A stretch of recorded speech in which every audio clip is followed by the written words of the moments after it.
उत्तराखंड के उत्तरकाशी जिले के धराली में हाल ही में आए भीषण प्राकृतिक आपदा ने कई परिवारों को बेघर कर दिया और कई लोगों की जान ले ली। इस त्रासदी से प्रभावित लोगों की मदद के लिए योग गुरु बाबा रामदेव और आचार्य बालकृष्ण ने पतंजलि योगपीठ की ओर से पहल की है। पतंजलि फेज 2 से 3 ट्रक राहत सामग्री धराली के लिए रवाना की गई है, जिसमें आटा, दाल, चावल, तेल, चीनी, नमक और दवाइयां जैसे रोजमर्रा की जरूरी चीजें शामिल है। ये सामग्री सीधे आपदा प्रभावित गांव तक पहुंचाई जाएगी। बाबा रामदेव ने कहा कि धराली में कई परिवार बेघर हो गए हैं और कई लोगों की जान जा चुकी है। हम उनकी जान तो वापस नहीं ला सकते, लेकिन उनकी तकलीफ को कम करने के लिए हर संभव मदद करेंगे। उन्होंने ये भी आश्वासन दिया कि ये राहत अभियान लगातार जारी रहेगा ताकि कोई भी पीड़ित भूखा या बेसहारा न रहे। इसके साथ ही बाबा रामदेव ने शनिवार को रक्षाबंधन के अवसर पर देशवासियों से स्वदेशी अपनाने की अपील भी की। उन्होंने कहा कि हमें अमेरिका की आर्थिक नीतियों और डॉलर के प्रभुत्व के खिलाफ एकजुट होकर भारत को आत्मनिर्भर बनाने का संकल्प लेना चाहिए। हिमालय की संरचना ऐसी है कि कच्चे पहाड़ हैं और वो दरकते रहते हैं, और क्या है भगवान का विधान, निसर्ग की व्यवस्था अभी तक तो किसी को समझ में नहीं आई। बादल भी बहुत फटते हैं और लोगों ने जो बसावट है वो काफ़ी जगह टूरिस्टों को आकर्षित करने के लिए नदियों के किनारे और कई बार जो पहाड़ से ऊपर से नाले आते हैं उनके तलहटी में आबादी बसाई हुई है। इसके ऊपर एक बार दोबारा से सोचना पड़ेगा कि उत्तराखंड की बसावट कैसी हो जिससे कि प्रतिकूल परिस्थितियों में भी लोगों की जान जोखिम। और इसी खबर पर ज़्यादा जानकारी के लिए हमारे संवाददाता मनीष हमारे साथ जुड़ चुके हैं। मनीष, देखिए, धराली में राहत सामग्री वितरण की प्रक्रिया कैसे चल रही है? योग गुरु बाबा रामदेव ने क्या कुछ उस पर कहा है? हाँ, बिल्कुल ये है कि जो बाबा रामदेव हैं उन्होंने बिल्कुल जो ये आपदा आई है इस पे सबसे पहले उन्होंने आगे बढ़ करके अपना एक हाथ बढ़ाया है और ये बता दें कि करीबन 3 ट्रक जो राहत सामग्री है ये बाबा रामदेव की तरफ से, बाबा रामदेव बालकृष्ण और जो फूड एंड उसके जो एमडी हैं राम भरत, उनकी तरफ से ये आपके धराली में भिजवाई गई है, जिसमें 3 ट्रक करीबन आटा, दाल, जो जो जो चीजें होती है रोजमर्रा की जो चीजें होती हैं उन सबको भिजवाया गया है। ये भी बता दें कि जो 3 ट्रक के अंदर जो राहत सामग्री जो इसके अंदर दी गई है वो करीबन 500 परिवारों के लिए दी गई है। बाबा रामदेव ने बिल्कुल ही शुरुआत करी है। उन्होंने कहा कि ये हम जो शुरुआत इसको कर रहे हैं और आगे भी इसको लगातार हम करते रहेंगे, जितनी भी वहां पर जरूरत पड़ेगी हम इसमें आएंगे, बढ़ चढ़ करके आएंगे। उन्होंने साफ बात बताई है। उन्होंने ये भी कहा है कि अगर आगे जो परिवार है उनको और भी चीजों की जो जरूरत पड़ेगी, मदद की उनको जो जरूरत पड़ेगी, उसके लिए भी जो पतंजलि है, बाबा रामदेव है, बिल्कुल सामने आएंगे। जी, सामग्री प्रभावित परिवारों तक समय से पहुंच रही है, क्योंकि जिस तरीके से भीषण त्रासदी देखने को मिली है धराली में, ऐसे में उन्होंने एक पहल की है। तो क्या ये राहत सामग्री का भी बात उन्होंने किया है, तो लोगों तक पहुंच पा रही है या नहीं पहुंच पा रही है, इसको लेकर क्या कहेंगे आप? देखिए, बिल्कुल अगर हम बात करें कि जैसे बाबा रामदेव की बात करें, पतंजलि की बात करें, तो पतंजलि ने ये पहला काम नहीं है। जब भी देश में कोई ना कोई आपदा या किस तरह की कोई भी बात आई है तो पतंजलि सबसे पहले आगे आया है। चाहे केदारनाथ, इसके पहले जो उत्तराखंड के अंदर केदारनाथ हादसा हुआ उसमें भी सबसे पहले पतंजलि आगे आया है और रामदेव सबसे पहले इसके अंदर बाबा रामदेव आगे आए। उन्होंने जब भी बहुत बड़ी राहत इनको दी थी, तो फिलहाल जो उत्तरकाशी के अंदर जो ये आपदा है जिसमें कई सारे जो कई घर जो इसके अंदर यहाँ पर कई लोग बिल्कुल एक तरीके से कह सकते हैं कि उनका कुछ नहीं रहा है, तो कहीं ना कहीं ये एक बहुत बड़ी राहत की बात है कि बाबा रामदेव आए और जो रोजमर्रा की चीजें हैं जैसे आटा हो गया, दाल हो गया, तेल हो गया, नमक हो गया, जो मसाले हो गए, तो जो पतंजलि के जो प्रोडक्ट है उसकी तरफ से ये सब जो चीजें हैं ये वहां तक पहुंचाई जा रही है और पहुंच भी रही है। ऐसी बात नहीं है कि पहुंच भी रही है, क्योंकि वहां तक अगर हम बात करें वहां तक पहुंच भी रही है इन लोगों को, जिससे कि डायरेक्ट इन लोगों को राहत मिले, कोई किसी भी तरीके की कोई भी दिक्कत का सामना ना हो। क्योंकि देखिए, मुख्यमंत्री वहीं पर ही है और अगर हम बात करें कि मुख्यमंत्री भी अपनी सारी निगाहें इस पे बना करके रखे हुए हैं, तो कहीं ना कहीं बहुत सारे लोग इसमें आ रहे हैं। जैसे कि रामदेव सबसे पहले इसके अंदर आगे आए, उन्होंने ये भी कहा है कि आगे जितनी भी जो चीजें हैं और भी जो चीजों की जरूरत पड़ेगी, ये एक पहली राहत है। जो 3 ट्रक जो भेजे गए हैं, जो राहत सामग्री 3 ट्रक जो भेजे गई है, ये एक पहली राहत है। इसके बाद भी लगातार ये प्रक्रिया जारी रहेगी। जी, देखिए, आत्मनिर्भर भारत की बात उन्होंने की है, तो स्थानीय लोग और संगठन में इस अपील का क्या प्रभाव देखने को मिल रहा है? देखिए बिल्कुल, जब भी हम बात करें बाबा रामदेव की, जब भी आप कभी कोई भी बात सुनेंगे, उन्होंने एक ही बात कहते हैं, स्वदेशी। और स्वदेशी के लिए उन्होंने अभी से नहीं, काफी सालों से उन्होंने ये अभियान चला रखा है कि आत्मनिर्भर भारत बने। ऐसा ना हो कि भारत असेंबल हो, बाहर से चीजें लेकर के यहाँ पर असेंबलिंग करी जाए। उन्होंने कहा कि यही बड़ी चीज बने, क्योंकि देखिए जिस तरीके से, जैसे अमेरिका है, अमेरिका ने जिस तरीके 50% जो टैरिफ लगाया, उसकी बात भी उन्होंने करी है, चिंता भी जताई है कि आज हमारा जो देश है वो कहीं ना कहीं दूसरों के हाथों में जा रहा है, दूसरे गुलाम बन रहा है। इन सब चीजों से अगर छुटकारा चाहिए, डॉलर का जो रेट है वो पूरे इंटरनेशनल लेवल पर आपने देखा होगा, देखा जाता है। उन्होंने कहा कि अब देखिए, जो अमेरिका की जो इसमें जो गुंडागर्दी देखी जा रही है, सीधा बाबा रामदेव ने कहा है, सीधा प्रहार करा है अमेरिका पे, और सीधा ये कहा कि अमेरिका की जो ये गुंडागर्दी है ये बिल्कुल भी बर्दाश्त नहीं की जाएगी। अब इस गुंडागर्दी को आप देखिए, कई देश इसमें आप साथ में आए हैं, और भारत शुरू से ये बात कहता है कि आत्मनिर्भर बनो, और इसके लिए जो प्रधानमंत्री जो मोदी है वो कई सालों से इसे प्रयास कर रहे हैं। रामदेव ने भी अपनी जो बात कही है, बालकृष्ण ने भी अपनी जो बात कही है, उन्होंने अपने जो कई भी उनके जो कार्यक्रम होते हैं वो अपनी यही बात कहते हैं, स्वदेशी बनो, स्वदेशी अपनाओ। और इसके लिए बाबा रामदेव कई स्तर पर काम कर रहे हैं, और उन्होंने ये भी कहा कि अगर स्वदेशी हम करेंगे तो हमारी जो आर्थिक स्थिति है हमारे हाथ में रहेगी, अच्छी रहेगी। अगर हम स्वदेशी नहीं बने तो दूसरे के देश के हाथ की कठपुतली हम बनते चलेंगे। जिस तरीके से आपने देखा है 50% जो अमेरिका ने जो टैरिफ लगाया है, उसको देख करके भी बाबा रामदेव का बड़ा बयान है। जी, अमेरिका की आर्थिक नीतियों को लेकर उन्होंने बातचीत की, एकजुट होने की भी उन्होंने बात की है। तो क्या इस मुद्दे पर भारतीय स्तर पर कोई प्रतिक्रिया देखने को मिल रही है लोगों की? देखिए बिल्कुल, अगर हम बात करें कि जो बाबा रामदेव है, आप देखिए स्वदेशी की बात करते हैं, योग की बात करते हैं, कहीं ना कहीं अगर आपने देखा होगा कि कई सालों से भारत के अंदर एक बदलाव देखा गया है, कहीं ना कहीं स्वदेशी देखी गई। योग आज आप देखेंगे घर घर में पहुंच गया है। आप अगर देखेंगे जो आयुर्वेदिक जो दवाइयां हैं या दूसरी जो आयुर्वेद जो सिस्टम है, इसमें बहुत बड़ी इंडस्ट्रीज बन करके सामने आई है। कहीं ना कहीं बाबा रामदेव भी एक बहुत बड़ी इंडस्ट्रीज बन करके आया है। तो कहीं ना कहीं लोगों के बीच में, समाज में इसका बहुत ही गहरा, बहुत ही एक इफेक्ट पड़ा है। और कहीं ना कहीं आयुर्वेद में आप देखेंगे, या और जो अपनी स्वदेशी के रूप में लोग इसको अपना रहे हैं। ऐसी बात नहीं है, धरातल पे अगर हम देखा जाए तो धरातल पे ये इसको अपना रहे। और ये पहली बात नहीं है बाबा रामदेव की, बाबा रामदेव सालों से ये बात कहते आ रहे हैं कि स्वदेशी अपनाओ। उन्होंने चाहे अपने ही कंपनी के जो प्रोडक्ट लॉन्च करे हैं, वो भी अगर आप बात करेंगे, वो भी कहते हैं कि स्वदेशी इसको अपनाओ। उन्होंने उसके अंदर भी स्वदेश की जो झलक है देखने को मिलती है। कहीं ना कहीं अगर हम बात करें तो धीरे धीरे, चाहे भले धीरे धीरे ये असर हो रहा है, पर कहीं ना कहीं लोगों के मन में और लोगों के घरों में जगह बनाता जा रहा है। जी बहुत बहुत शुक्रिया मनीष हमारे साथ जुड़ने के लिए।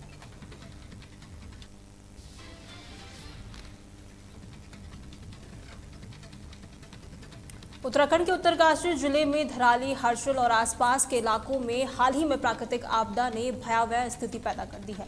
बादल फटने और भूस्खलन के कारण कई परिवार बेघर हो गए और कई लोगों की जानें भी चली गई। यह आपदा न केवल जान माल का नुकसान कर रही है, बल्कि इस पूरे इलाके की जीवन रेखा, सड़कों और पुलों को भी तबाह कर चुकी है। राहत और बचाव दल जो है वो मौके पर पहुंचे हैं और लगातार जो कोशिश है वो लगातार जारी है।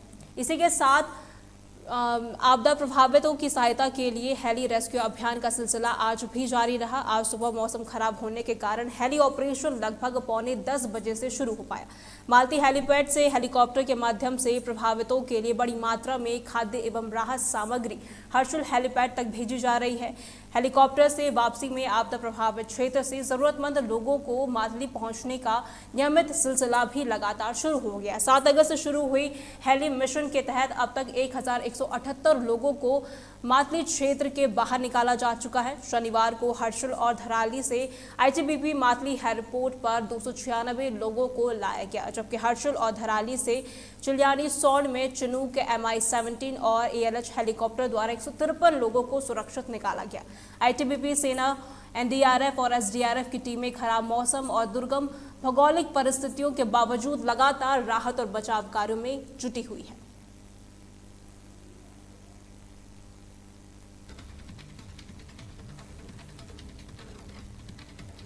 और इसी खबर पर ज्यादा जानकारी के लिए हमारे संवाददाता दिग्विजय हमारे साथ जुड़ चुके हैं। दिग्विजय, देखिए, धराली में एक भीषण त्रासदी देखने को मिली। अभी तक कितने लोगों को सुरक्षित निकाला गया है और कितने लोग अभी भी लापता है? दिग्विजय।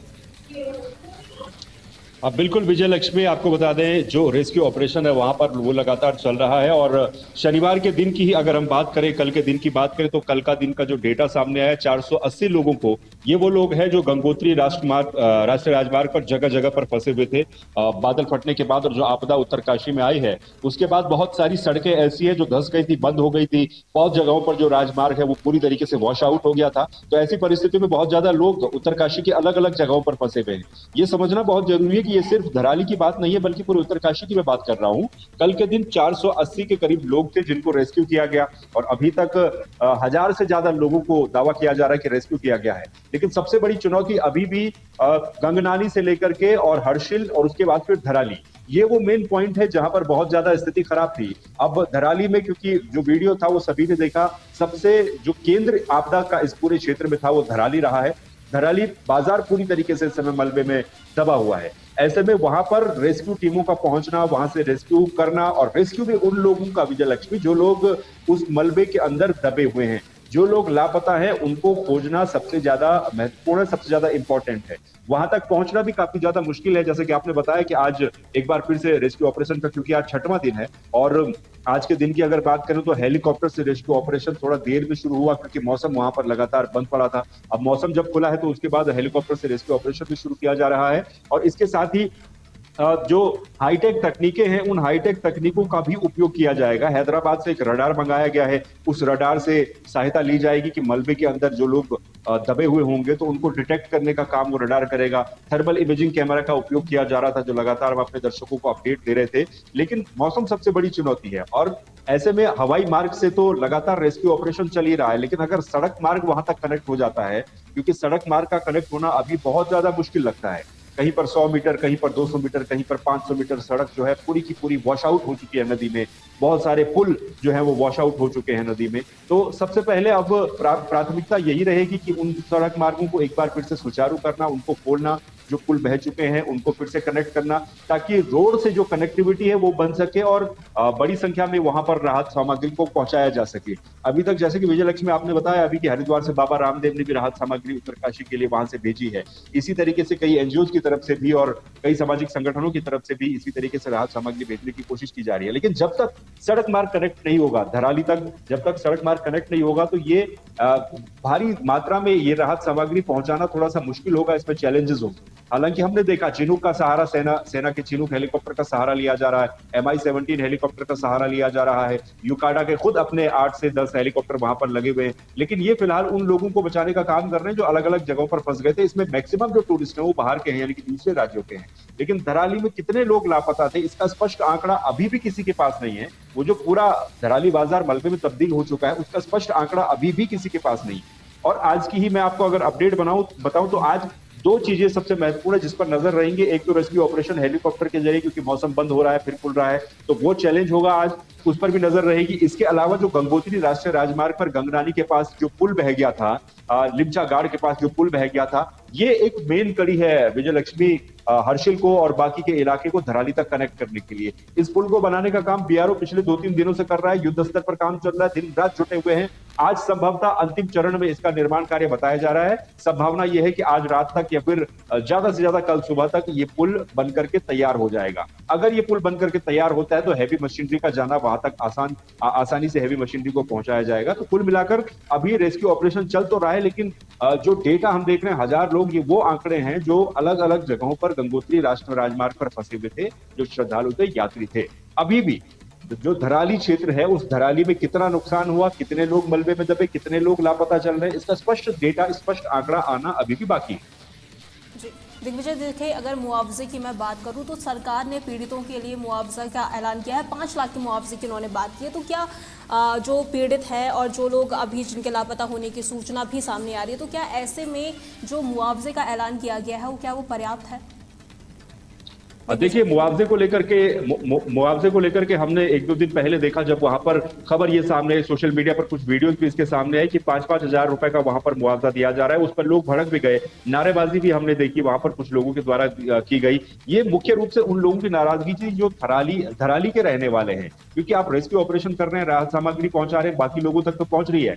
मातली जो हेलीपैड है, जिसको बेस बनाया गया है, वहां पर लाया जा रहा है, वहां तक तो पहुंच रही है, लेकिन जो धराली है, मेन जगह है, वहां पर मुआवजा किस तरीके से मिले, इसको लेकर के सवाल थे।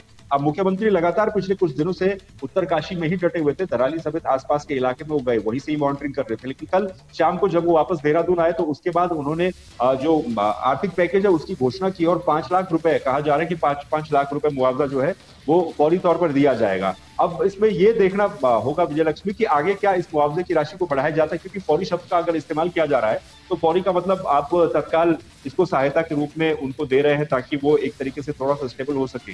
अब वहां के लोग किस तरीके से रिएक्ट करते हैं, ये देखना बड़ा जरूरी होगा। और मुआवजा 5 लाख का तो देंगे, लेकिन बहुत सारे लोग ऐसे हैं जिनके वहां पर होटल्स चलते थे, लॉज चलते थे, जिनके अपने घर थे, बड़ी मेहनत से लोगों ने अपने जीवन भर की कमाई से ये इंफ्रास्ट्रक्चर वहां पर खड़ा किया था, तो उसकी तो खैर कीमत हो नहीं सकती, और जो जाने जा चुकी है उनकी भी कीमत हो नहीं सकती है। लेकिन सरकार को अपनी तरफ से, क्योंकि एक आर्थिक संबल परिवारों को मिले, इसको लेकर के ऐलान करना था, तो सरकार ने 5 लाख रुपए का फिलहाल किया है। और जो लोग वहां पर, इसके अलावा क्योंकि जो पुनर्वास होना है, अब आपदा के बाद, रेस्क्यू के बाद पुनर्वास भी जाहिर सी बात है धराली का होगा। वहां पर जो आजीविका सुदृढ़ीकरण है, इसके लिए और पुनर्वास के लिए 3 सदस्यों की समिति का गठन उत्तराखंड सरकार ने किया है।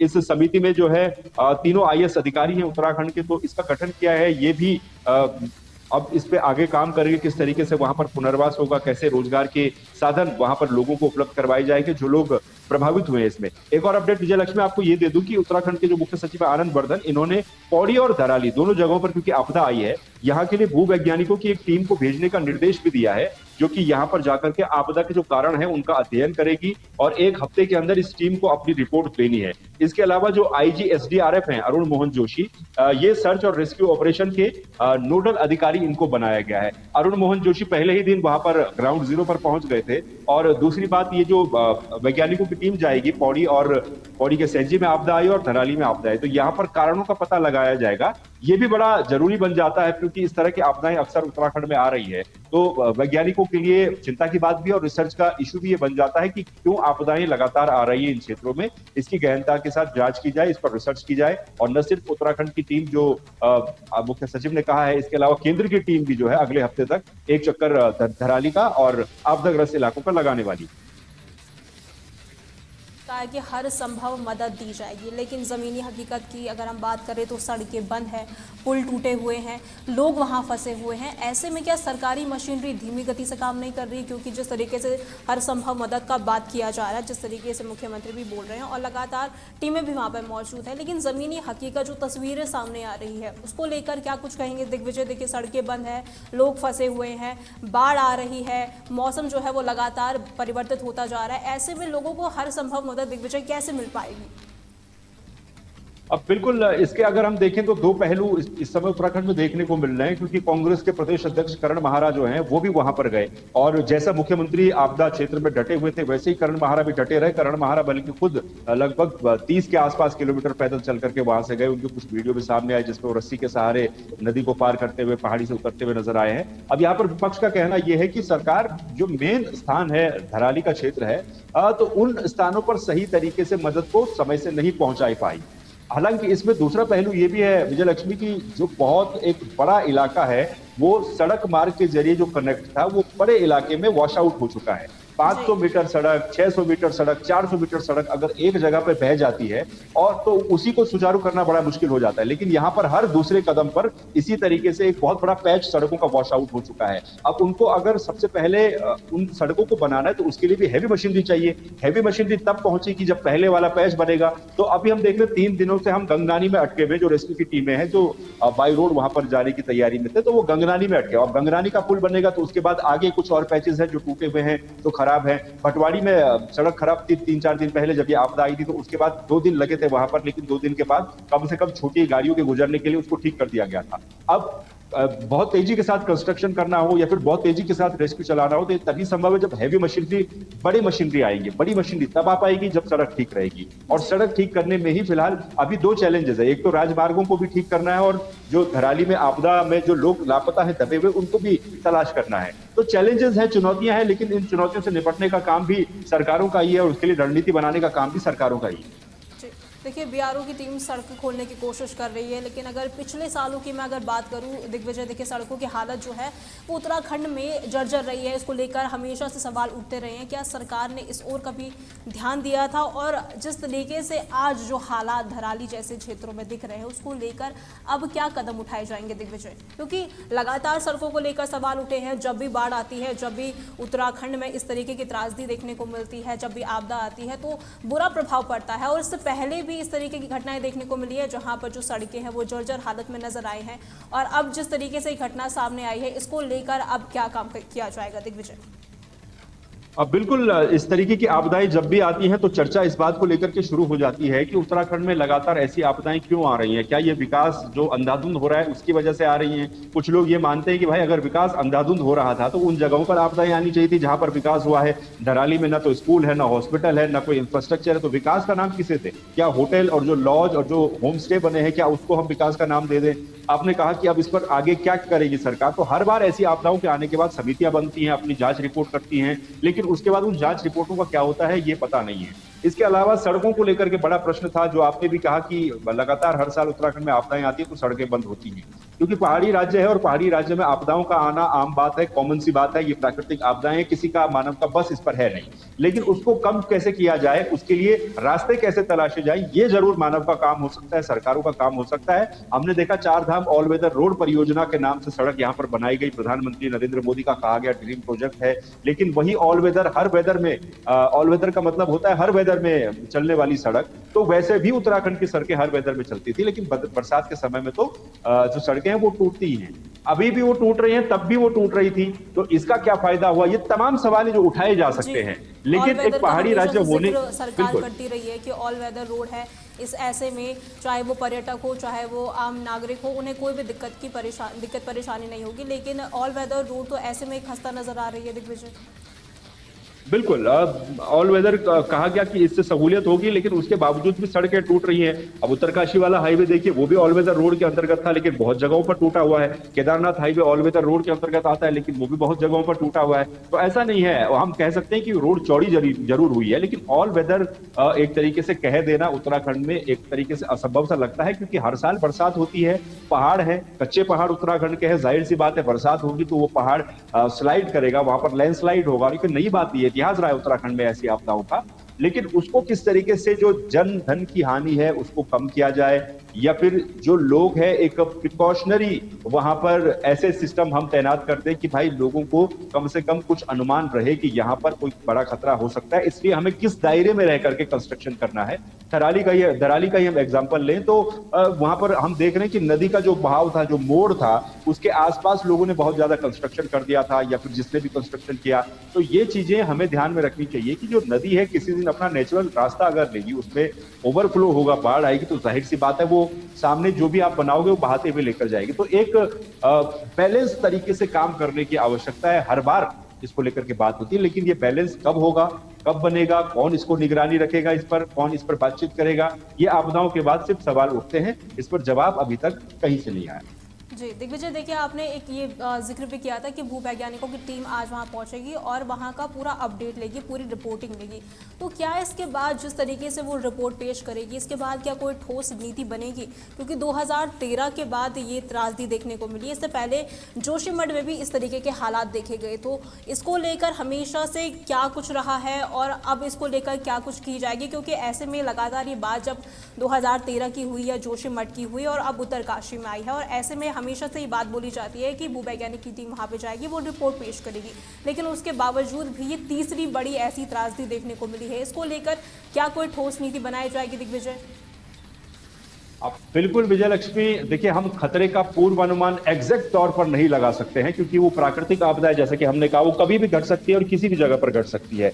लेकिन खतरे के संकेतों को जरूर पहचान सकते हैं। आपने कहा 2013 में जब आपदा आई तो उसके बाद सरकार ने कहा कि भाई नदी से इतने मीटर के दायरे पर कोई कंस्ट्रक्शन नहीं करेगा, लेकिन आप ऋषिकेश से ऊपर अगर आप निकलेंगे तो आप देखिए नदी के कितने नजदीक, कितने मीटर दूर पर कितने कंस्ट्रक्शन किए गए हैं। इसके अलावा रुद्रप्रयाग और उत्तरकाशी, इन तमाम जगहों पर नदी नालों के कितनी दूरी पर जो मानक तय किए गए थे उतनी दूरी पर कितने मकान बने, कितने नहीं बने, कितने होटल बने, कितने रिजॉर्ट बने। एक तरीके से उत्तराखंड में टूरिज्म और जो चारधाम यात्रा है इसको एक बहुत बड़े बिजनेस के तौर पर भी देखा जा सकता है, जो हकीकत है। और उसी को देखते हुए लगातार जो कंस्ट्रक्शन है वो अंधाधुंध हो जाता है। आंखें जिम्मेदार लोग बंद कर लेते हैं उस समय पर जिस समय कंस्ट्रक्शन होता है, लेकिन जब आपदा आती है तो सवाल वही लोग उठाते हैं कि भाई ऐसा क्यों किया गया, किस लिए किया गया।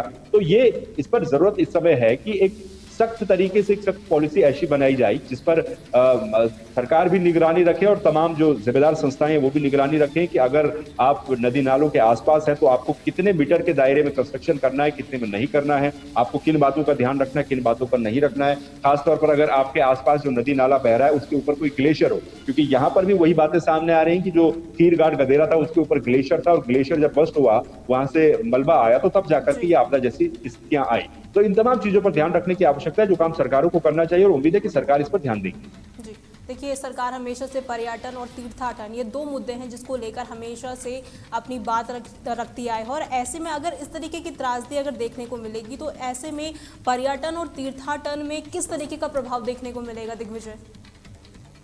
अब बिल्कुल देखिए, इस तरीके की आपदाएं जब आती हैं तो बड़ा नुकसान होता है, लोगों को बड़ा नुकसान होता है। और क्योंकि हम तीर्थाटन की जब बात करते हैं तो लोगों की बड़ी श्रद्धा है उत्तराखंड में, चार धाम यहाँ पर है, बद्रीनाथ, केदारनाथ, गंगोत्री, यमुनोत्री, तो लोग यहाँ पर श्रद्धा, बिल्कुल भारी मात्रा में पहुंचते हैं, श्रद्धा के भाव से आते हैं, दर्शन करने के भाव से आते हैं। लेकिन उन लोगों को भी ध्यान रखना चाहिए कि हम श्रद्धा के भाव से जाए, यहाँ पर व्यर्थ तरीके से कोई ऐसा काम न करें जिससे क्लाइमेट को नुकसान पहुंचे, पर्यावरण को नुकसान पहुंचे और फिर उसका भुगतान इस तरीके से किया जाए। और सरकारों को भी ये ध्यान में रखना बहुत जरूरी है कि तीर्थाटन और पर्यटन दोनों को अलग अलग करना बहुत जरूरी है।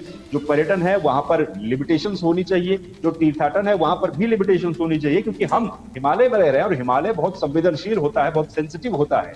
अगर आप इसकी संवेदनशीलता को नहीं पहचानोगे तो फिर ये कभी भी इस तरीके से बढ़ सकता है और कभी भी इस तरीके की आपदाएं आ सकती हैं। तो संवेदनशील होने की बहुत ज्यादा जरूरत है, क्योंकि संवेदनशील क्षेत्र है, इसीलिए यहाँ पर रिस्ट्रिक्शन भी होनी चाहिए, संवेदनशीलता भी होनी चाहिए और उसकी फिर निगरानी भी होनी चाहिए। जी बहुत बहुत शुक्रिया दिग्विजय हमारे साथ जुड़ने के लिए और तमाम जानकारी साझा करने के लिए।